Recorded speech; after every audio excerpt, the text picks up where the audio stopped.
BioVivacious.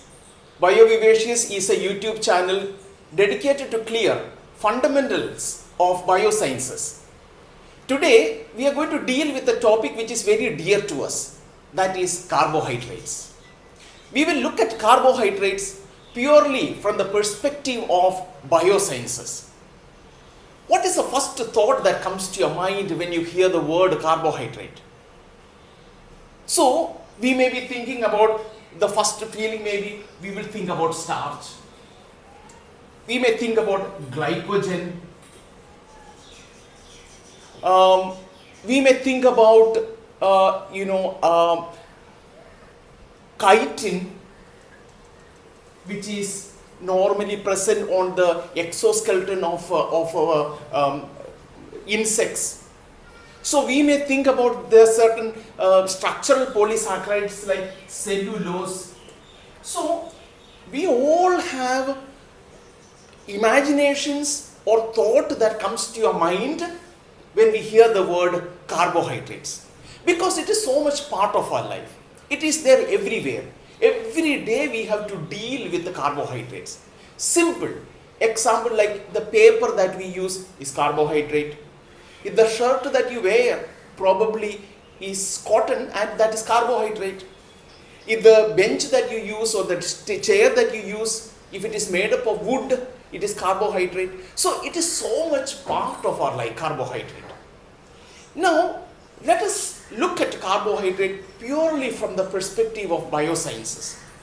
So if you look at the structural composition of carbohydrate, in the empirical formula of carbohydrate is CH2ON. Okay, so this is the empirical formula of carbohydrates. So therefore, they are nothing but hydrates of carbon. They are hydrates of carbon. That's why it is called carbohydrate. Now, though this is the empirical formula, there can be several exceptions.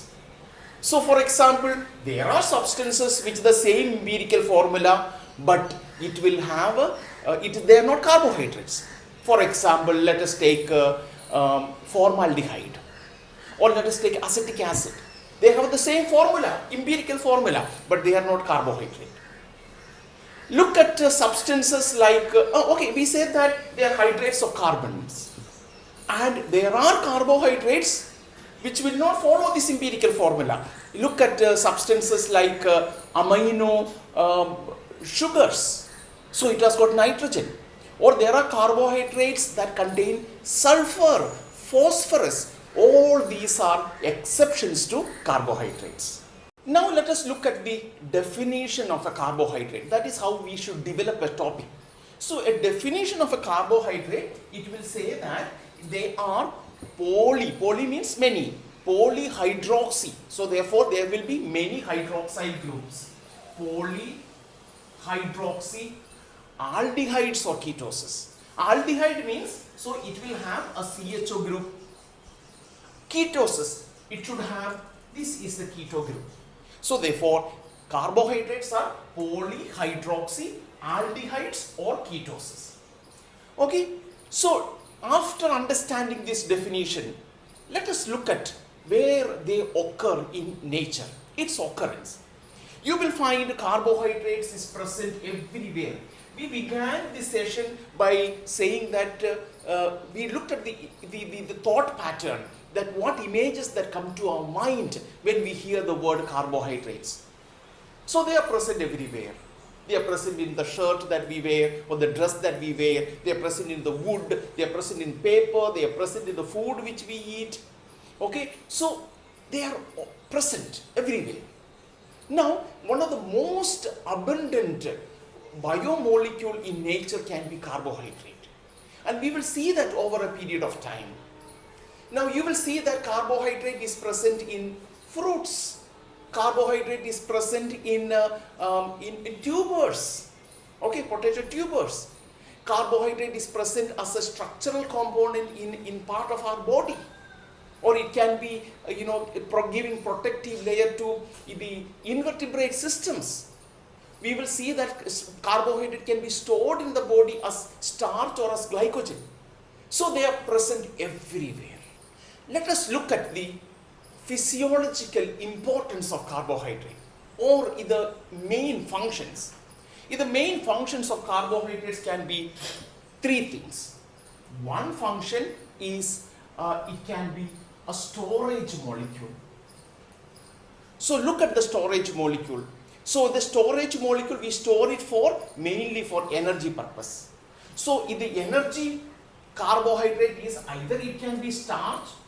Tell me, where is carbohydrate stored as starch?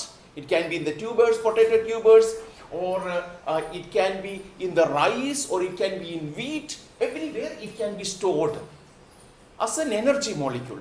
And it can be stored as glycogen. So for example, glycogen in the muscles or in liver, it can be stored in animal system. So therefore, as a storage molecule, it will give a lot of energy. Whenever we need ready energy, we count on carbohydrates. They can give ready energy without the need of oxygen. Anaerobically, it can be degraded and it can give a tremendous amount of energy. Imagine if a car is coming across to you, about to hit you. So therefore, what you will do? You do not know from where you get sudden spurt of energy. That energy is coming from the carbohydrate, anaerobically metabolized. That energy is utilized for movement. You can save yourself. You see the importance?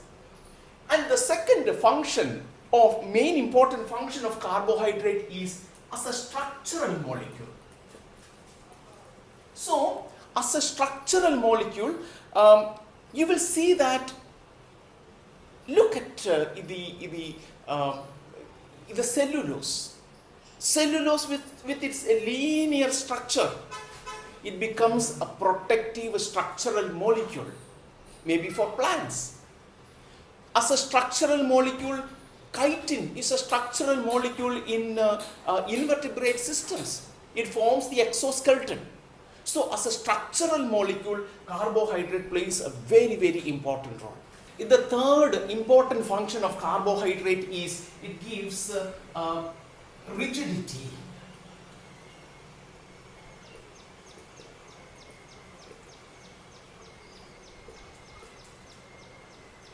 It gives a structural rigidity to connective tissues, and it has a kind of a protective function.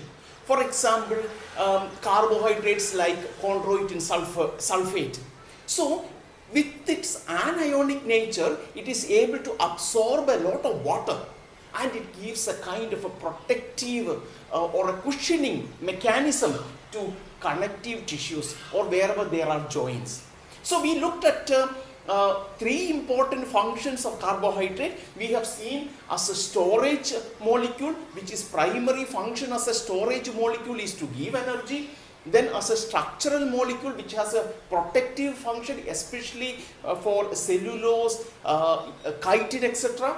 And then the third function is to give rigidity, kind of a protective function once again to the connective tissues. So it gives rigidity. So these are the three main functions.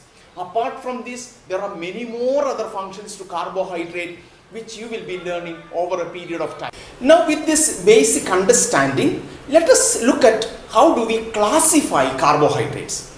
So carbohydrates can be classified into three groups. So the three groups are, the first one is called monosaccharides. In the second group is called oligosaccharides. And the third group is called polysaccharides. So you will see that, so therefore there are three groups: monosaccharides, oligosaccharides and polysaccharides. Monosaccharide means they are the monomeric units.